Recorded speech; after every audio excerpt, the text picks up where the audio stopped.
'Tis I, your Hello Queen. Welcome back to my court. Welcome if you're new. And today, I know it's late, but we've had Christmas and everything to go with it. I will be talking about episode 7 of Robert Jordan's Wheel of Time.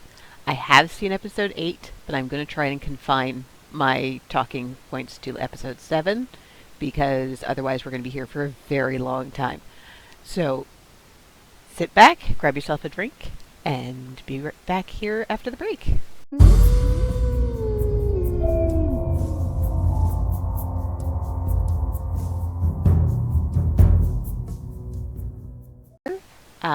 Her Highness forgot to lay the ground rules for this episode.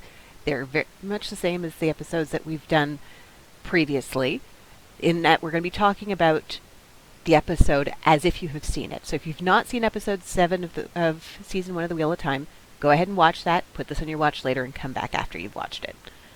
There is, because this episode came out late and I've already seen episode 8, there is a minor spoiler later on for episode 8. But that's there. I will be avoiding spoilers from the books for those of you who have not read them. If you'd like to discuss this with me about the books, please feel free to put the information in the comments. But if you could put it spoiler and leave a few lines, just in case other people aren't interested in the spoilers. On back to the show. Okay, so like with many of these cold opens, we are opening on something that is not in the current time period. This is from 20 years ago during the Aiel War, or Aiel War, however you want to pronounce it. And we open with a Aiel warrior. She's got her shufa up. As you can see here, this black mask that's not a mask for COVID, that is the shufa. The only thing you can really see of her is her eyes. That's how the Aiel fight. I did notice when she's fighting later she doesn't have that up, which is not terribly accurate of them, but if you're paying money for these actors, you want to actually see their faces, so I guess. And she is fighting in the Aiel War. It is winter time. This part of the Aiel War became known as the Blood Snow because a lot of people died in the snow on the side of Dragonmount. So that's where we are. We're on Dragonmount. And she is extremely pregnant and very clearly in labor. I don't know about you, but I've been in labor. There's no way I could kill a bunch of guys who were trying to attack me while I was in active labor. So that's pretty badass. The fact that she can take on this many guys to begin with who are better armored and better armed than she is, and take them out, is impressive enough. The fact she can do it in active labor is even more so. Here she's fighting 3 of them. I'm guessing these are all Ilianer from the country of Ilion, because we see on the breastplate there's 9 golden bees. That's kind of their insignia. We'll go into a little more geography in a bit. But these are Ilianer soldiers. She's fighting off 3 of them on her own. One does manage to stab her. This looks serious. She is stabbed all the way to the hilt in a vulnerable spot. Not cool. So she sits down by this rock, trying to labor and give birth to this child. She seems to be pushing, so she's probably about to give birth. And another man comes with the same curving sword that we've seen Rand use, and Lan, but the others were using different weapons. And it cuts from here. We go back to this, but this is an interesting thing to go back to.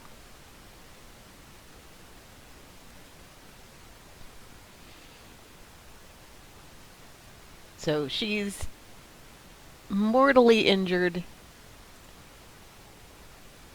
and giving birth, and is now being threatened by someone else.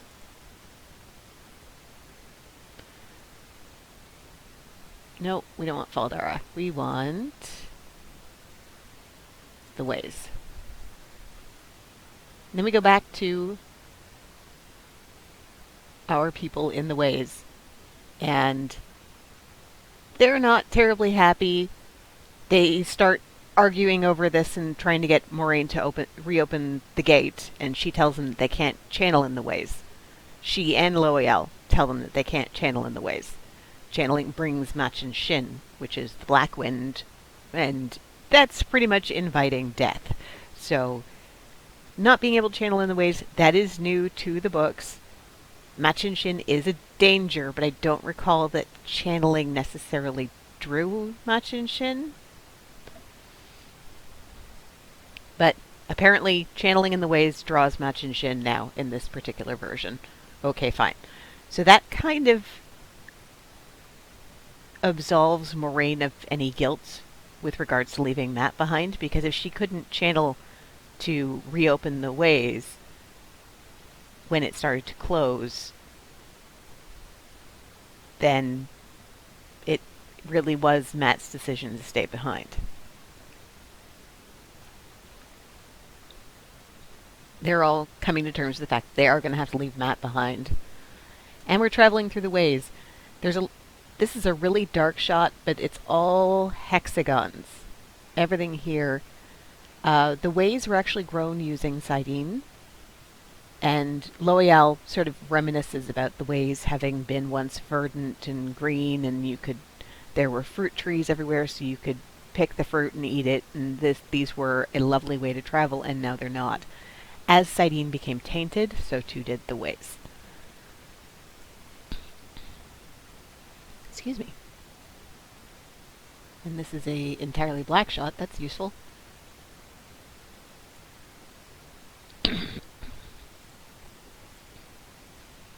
I tried to get a shot of the Trolloc they see in the ways, and apparently did not manage it. This is a shot of Egwene channeling, or what we thought was Egwene channeling, and she's like, I didn't mean to. And then they have to run from... Yeah, these were not well done. And then they have to run. The Trolloc is back there. The channeling pushes him away. And then they are at the Faldara gate. Now, I find it interesting they're saying that they were going to a different gate, and Faldara was the fallback. In the books, they were headed to Faldara. Their plan was to go to Faldara, get equipped to go into the Blight, and then everybody was going to the Blight to find the Eye of the World. So, I'm guessing what they were planning to do was go to the Malkier gate, which is inside the Blight. That seems a little reckless to me, because they don't know what would be waiting for them on the Blight on the other side, and going through the ways is already dangerous, but they end up going to Faldara anyway. They get to the gate, but Machin Shin catches them, and it's being depicted as all of these almost like razor-sharp things floating around them. I didn't get a shot of that? No, apparently I didn't. And it starts... In the books, Machin Shin is just sadistic. It whispers horrible things to you, and if you get caught by it, it basically rips you apart. In this, they're kind of using it as a way of driving you crazy. It's like liquefied madness, or I suppose aerosolized madness, where it reaches into your brain and pulls out the things and tells you things that are from your darkest fears. And you know what? I don't have a problem with this change, because it does serve for character things. Perrin hears that he intentionally killed his wife to get out of the way of the only woman he's ever really loved, which comes up a little bit later. Moraine gets told that she's a fraud. Or is that Egwene? I think Egwene gets told she's a fraud. Moraine says she's going to fail. Lan gets told that she's going to watch her die, although it's not real clear who they're talking about. Nynaeve gets told that she's going to lose them all. She's going to listen to them die like she listened to her father die, and she managed to actually stand up to Machin Shin and channel a guard around them while Moraine channels to open the gate. And everybody runs out. Lan goes and grabs Nynaeve and brings her with him, and they end up on the outside. But we don't really see what Rand hears, I don't think, in this section. They've all made it out. They're all a little scared and everything else, but they made it out, and they're now in the country of Shinar. So I'm going to do a little bit of geography here to give you an idea where we are. Okay, so this is a map of what are being called the Westlands, which is the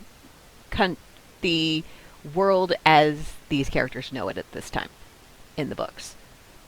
So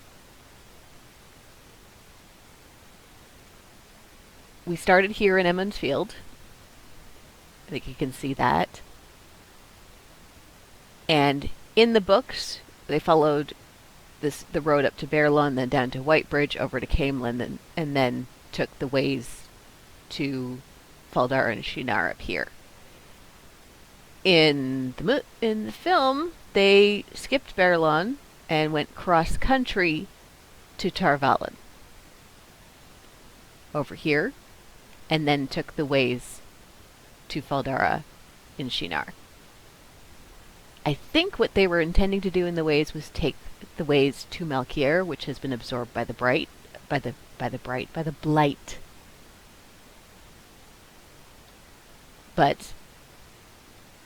in the books, they were just headed to Faldara.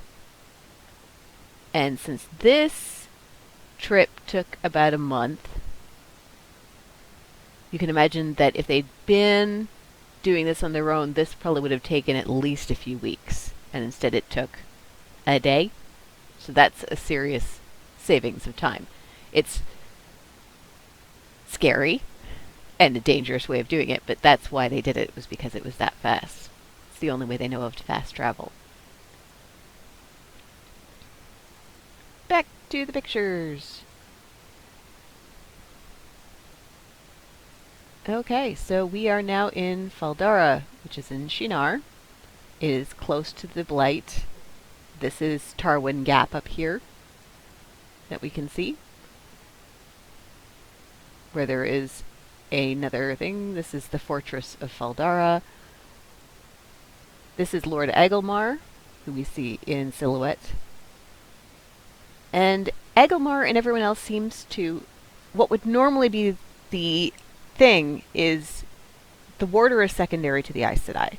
So they would salute the Aes Sedai, maybe not even acknowledge the warder, but here they are calling Lan Daishan and honoring him before his Aes Sedai. This is weird. We get into why later, but this is weird.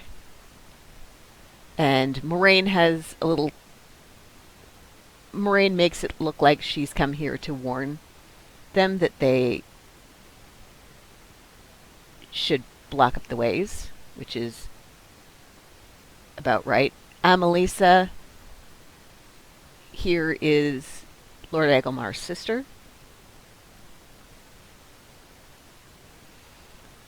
And after we've been talking about the ways and everything else, we find out that someone else has come through the ways, which is interesting because in the books he can't channel. And now you need to channel to get in and out of the ways as far as we know. So how is he traveling the ways? It's Padden fame. Then we have Moraine having a conversation with Amelisa. And Amelisa's asking them what's going on, why were you in the ways? And Moraine very deftly sidesteps that and brings up the fact that she had trained as an Aes Sedai. She didn't finish her training. She wasn't powerful enough to actually become a full Aes Sedai. But she clearly got fairly far because they gave her the ring, even though the ring doesn't have a stone. I think she probably made it to accepted. There is precedent in the books from members of royal families getting a ring no matter how far they got. if they were not able to get to Aes Sedai. But that was a specific tradition, so I don't know that that necessarily would have been something that Amelisa would have gotten. But it's possible. Either way, it makes it clear here that she can channel at least a little bit. She did train as Aes Sedai. She understands something about the Aes Sedai. So she wasn't able to finish her training and was given a ring with no stone. So I think my supposition that those who are raised to the Accepted get the ring, and then once they become Aes Sedai, they create the stone, is probably accurate. Then we have these four at the bar, and they're chatting about stuff. But the real focus of the bar is the bartender Min. Min was not in Faldara in the book. We met her actually much earlier. She was in Berlon, which is not far from the Two Rivers. But moving her to Faldara, I don't really have a problem with. It doesn't really change a whole lot as far as anything goes. But she sees images. She sees images around people that end up being kind of in the way of foretelling a prophecy. She doesn't always know what they mean, but when she does, they always come true. So she and Moraine are talking. Moraine subtly threatens her by them saying,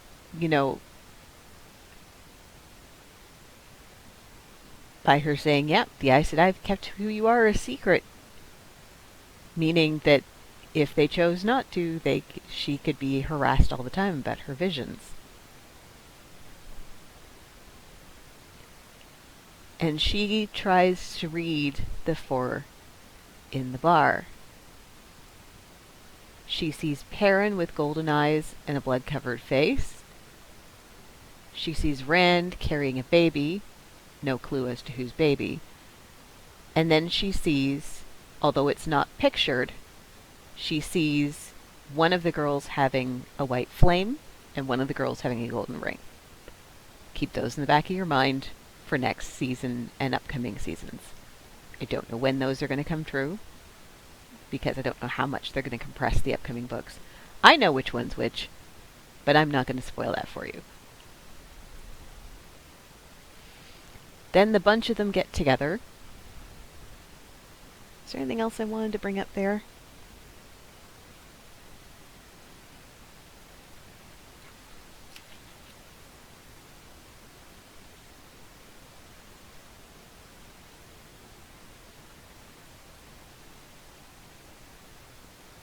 Oh, when they were in the ways, the first person to notice the guiding, which is the reason that Loial got dragged into this, because it's in Ogier script. Perrin was the first one to notice the guiding, and that's going to become a theme where Perrin's eyes are sharper than most of theirs.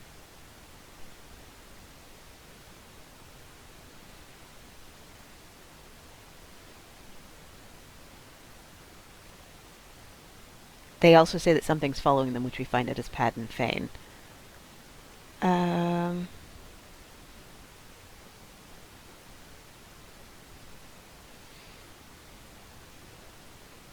Min also says that the Emerald will be Moraine's downfall, which is interesting.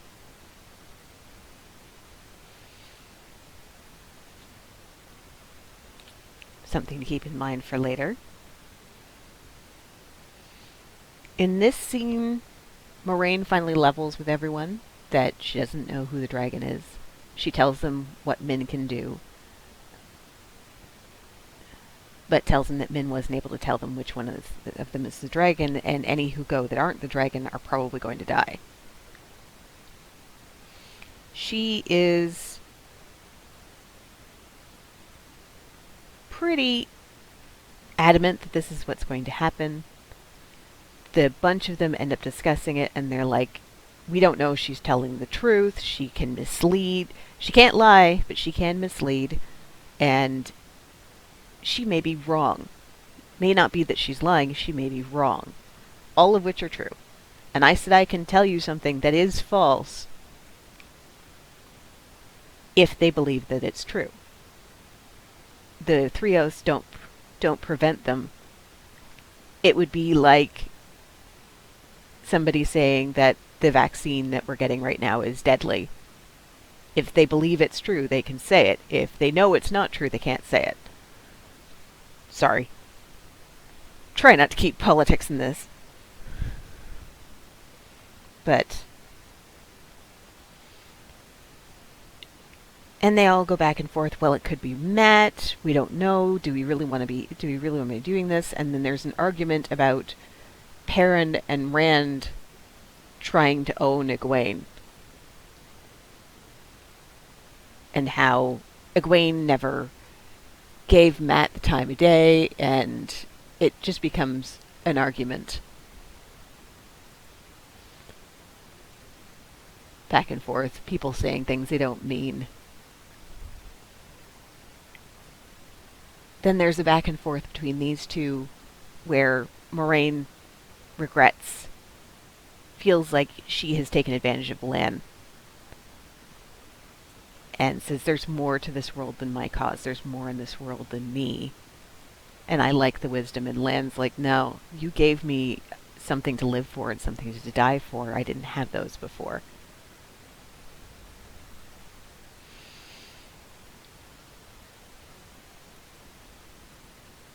And we don't really know necessarily what he's talking about just yet. And this is Lan going to be with friends or family. We're not quite sure yet who they are to him. They're friends. They treat him as family, and he treats them as family. These are all Malkiri. Malkiri is dead, but some of their people still live on. You can tell this by the Hidori, the leather band that the men wear around their foreheads. You can see it more clearly on this man here. And this woman here has what's called the Kisain. It's the red dot in the middle of her forehead, indicating that she's a married woman.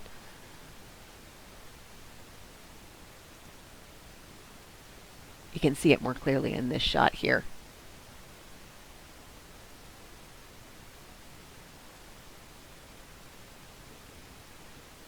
But as Lan later, post-hookup with Nynaeve, explains, this is the armsman and his family, one of the ones who smuggled him out of Malkiri just before it fell. He was an infant at the time. He was definitely not old enough for fighting age. It was about 40 years ago he was smuggled out. But he is basically a king without a kingdom. He's next in line for a throne that no longer exists. And in this revelation, Nynaeve begins to understand why it was that he allowed himself to be bonded by Moraine, because Moraine gave him purpose when he didn't have any. But he insists that Moraine doesn't own him any more than the kids that she's trying to protect own her. That they can still be their own people. And we come back to Rand. Rand is out shooting, and he's not shooting particularly well. Rand is actually a very excellent shot. He's getting around the bullseye, but none of the arrows he's throwing are in there. He's clearly distracted. If you know him. Oh, that's them chatting about Daishane. And I don't have shots of Egwene coming out to talk to Rand, which he does. The two of them make up, and then they make up, and we find Rand in bed with her later. Now, I think I've touched on this before, but the Two Rivers folk, they were very prudish about sex. Sex was between married people. This was not something that you could get away with doing casually. So Rand and Egwene did not have a sexual relationship. And at this point, Nynaeve would not have had sex with a man short of him marrying her. So that wouldn't have happened. They've changed it for the TV show because we have a much different relationship with sex in our current lexicon. So it makes sense that they would have similar if we're going by today's standards. And now we find out what Rand was harboring. Why Rand has been such an ass all this time. This is where the books and the TV show, you get to see why some things work better in the TV show and why some things work better in the book. In the book, the books are written in third person limited, meaning you are always looking through the eyes of one of the characters. And unless I'm much mistaken, most of the first book is in Rand's perspective. And I think it only shifts perspective to Perrin to find out what's going on with him and Egwene when they are separated. So you are always in Rand's head. So none of these things that are going to come up here are surprises to a book reader. But in a TV show, you can't necessarily be in someone's head. So all of these things can be left as a big reveal for a TV audience. This is pretty much first or second chapter when Tam gets injured and he has a fever because of the Trolloc poison, and he's carrying his dad back to Emmons Field in order to get him healed by Nynaeve. He is ranting and raving and talking to his wife about the baby he found in the snow and how he couldn't leave him there, and we've been trying to have a baby and we hadn't had any luck, and Rand, that's a good name for this baby. And Rand's going, what? I didn't know it was adopted. Baby found in the snow. What?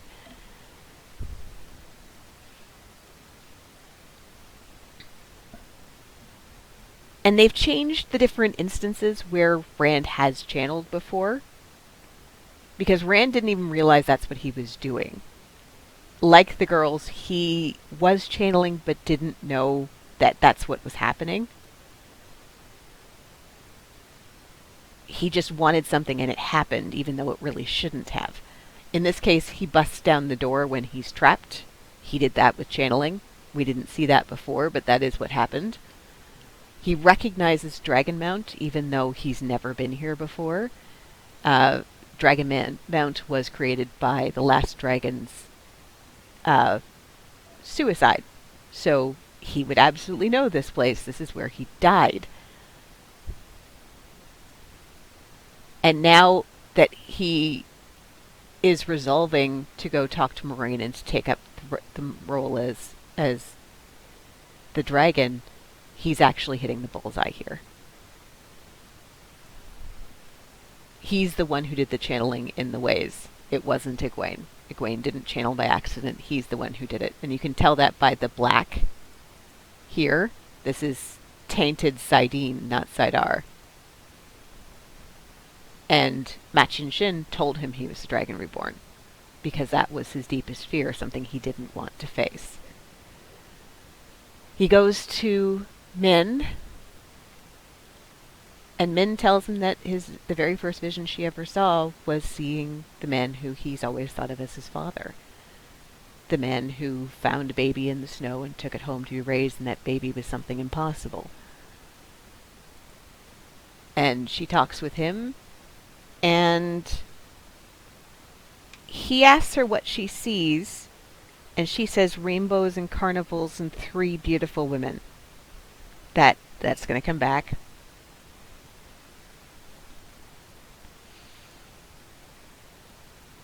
And there's Tam with the baby, and yeah, he's got the golden bees on his breastplate here. In the books, we find out that he actually took a side trip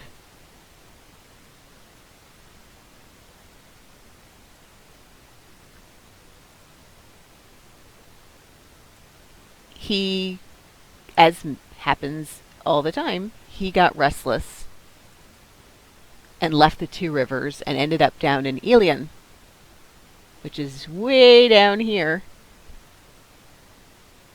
and signed up to be a hunter of the Horn of Valair, which we're going to see in the next episode. Because there's this tradition that nobody knows where the Horn is, so people go and try and become sort of like adventurers and find find the Horn. I don't know how much that's going to be changed since we found out where the Horn is in the next episode, but he went down to Ilion. He ended up joining the army there, and then when the Aiel came over and attacked Cairhien, that sort of brought in a whole bunch of treaties and different sort of things, and Ilion and several other nations ended up joining the war. So he was fighting for Ilion. And then after he and Kyrie adopted Rand and the war was over, they went back to the Two Rivers to raise him the way he knew best.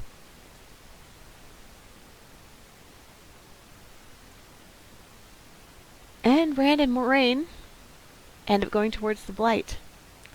Now Moraine's masked her bond with Lan, probably at some point while he was having happy fun times with Nynaeve, because Moiraine can feel that through the bond. But she keeps it masked because she doesn't want anyone following him. She's not sure if she's even going to survive this. She doesn't want to drag Lan with her, especially when Lan has this budding romance with Nynaeve. If she can just take Rand and get this done, then she doesn't have to risk anyone else.